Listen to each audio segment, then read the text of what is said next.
আমি আজকে বানিয়েছি সিমের তরকারি। আমি এটা গরম ভাতে বা রুটির সঙ্গে পরিবেশন করে দেবো। জাস্ট অসাধারণ লাগবে। দেখতে থাকুন আমার রেসিপিটা আমি কিভাবে বানিয়েছি। নমস্কার বন্ধুরা, কুকিং অর্পিতাতে আপনাদের সবাইকে স্বাগত জানাই। আশা করি আপনারা সবাই ভালো আছেন। আমি আজকে বানাচ্ছি সিমের দুর্দান্ত একটা রেসিপি। গরম ভাতের সঙ্গে বা রুটি দিয়ে জাস্ট অসাধারণ খেতে লাগবে। আমার যদি এই রেসিপিটা ভালো লেগে থাকে তাহলে আমার চ্যানেলে একটা সাবস্ক্রাইব করে দেওয়ার অনুরোধ রইল। আমি এই যে সিম নিয়ে নিয়েছি, আমি সিমটা কিন্তু কাটার আগে পরিষ্কার করে ধুয়ে নিয়েছি। আমি সিমটা এবারে কেটে নিচ্ছি। সিমের এই দু সাইডের আঁশটাকে কিন্তু ছাড়িয়ে নেবো। আমি সিমটা কিন্তু মাঝ বরাবর কেটে নেব।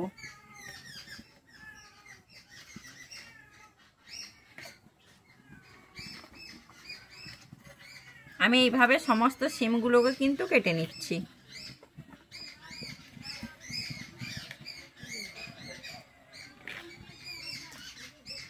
আমি সিমটা কিন্তু এইভাবে কেটেছি।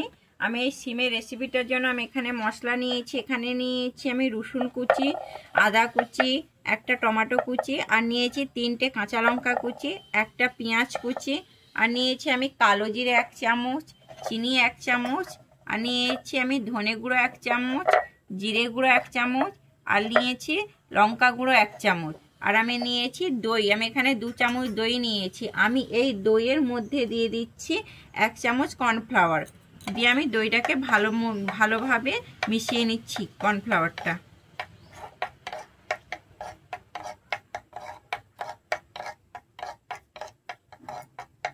রান্নাটা কিন্তু সর্ষে তেলেই করে নেব, তাই আমি কড়াইতে তেল দিয়ে দিয়েছি। আমি প্রথমে শিমটাকে ভেজে নেব।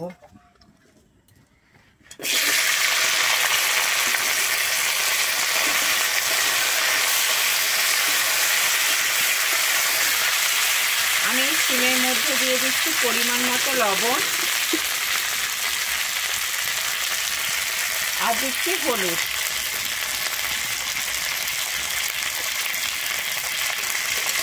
আমি শিমটাকে কিন্তু ভালোভাবে ভেজে নেব।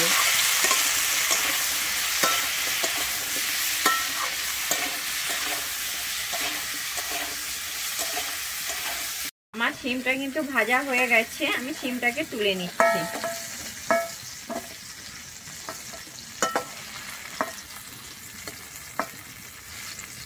এই তেলের মধ্যে আমি আর একটু সরষের তেল দিয়ে দিচ্ছি। আমার তেলটা কিন্তু গরম হয়ে গেছে। আমি এরপরে দিয়ে দিচ্ছি 1 চামচ কালো জিরে। আমার কালো জিরেটা কিন্তু ভাজা হয়ে গেছে। আমি দিয়ে দিচ্ছি একটা কুচানো পেঁয়াজ।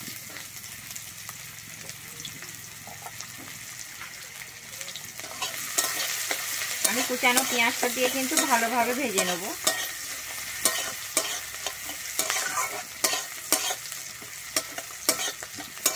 আমার পেঁয়াজটা কিন্তু ভাজা হয়ে গেছে। আমি এর মধ্যে দিয়ে দিচ্ছি কুচানো রসুনগুলো,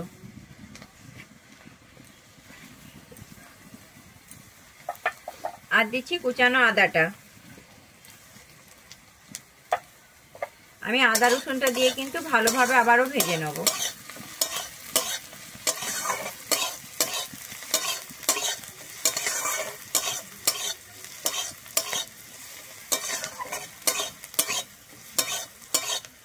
আমার আদা রসুনটা কিন্তু ভাজা হয়ে গেছে। আদা রসুন থেকে আমার কাঁচা গন্ধটা চলে গেছে। আমি এরপরে দিয়ে দিচ্ছি লঙ্কা, কাঁচা লঙ্কা। আমি এখানে 3টা চেরা কাঁচা লঙ্কা নিয়েছি, দিয়ে দিচ্ছি।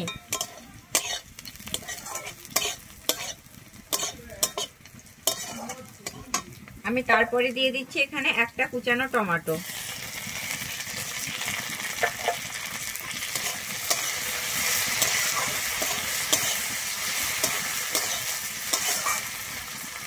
আমি টমেটোর মধ্যে দিয়ে দিচ্ছি লবণ। আমি যেহেতু শিম ভাজার সময় লবণ দিয়েছিলাম, তাই এখানে আমি অল্প পরিমাণেই লবণ দেবো। আর দিচ্ছি হলুদ।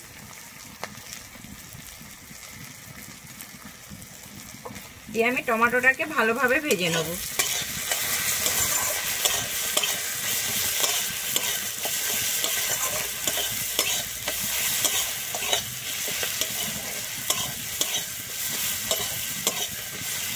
আমার টমেটোটা কিন্তু ভাজা হয়ে গেছে। আমি এরপরে দিয়ে দিচ্ছি এখানে ঝাল লঙ্কার গুঁড়ো 1 চামচ।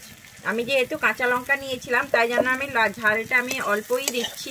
আপনারা যদি বেশি ঝাল পছন্দ করেন বেশি দিতে পারেন। আমি তারপরে দিয়ে দিচ্ছি এখানে জিরে গুঁড়ো 1 চামচ। আমি আর দিচ্ছি ধনে গুঁড়ো 1 চামচ।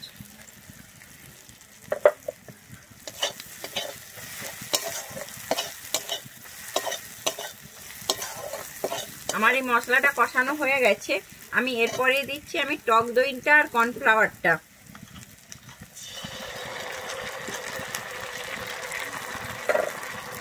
টক দইটা দিয়ে কিন্তু ভালোভাবে নেড়ে নেব।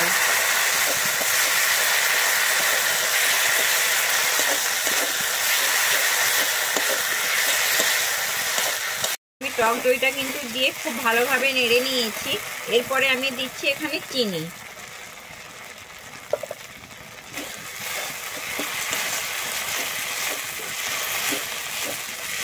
আমি তারপরে দিয়ে দিচ্ছি অল্প পরিমাণে জল।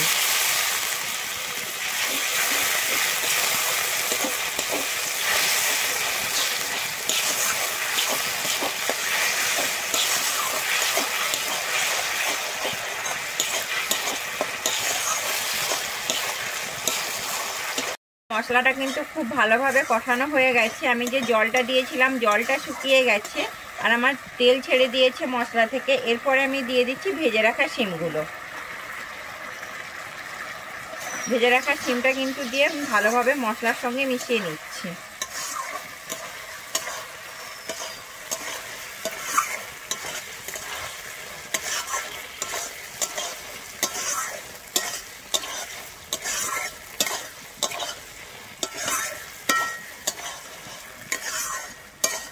যেহেতু শিমটা ভালোভাবে ভেজে নিয়েছিলাম তাই এখানে আমি অল্প পরিমাণেই জল দিচ্ছি।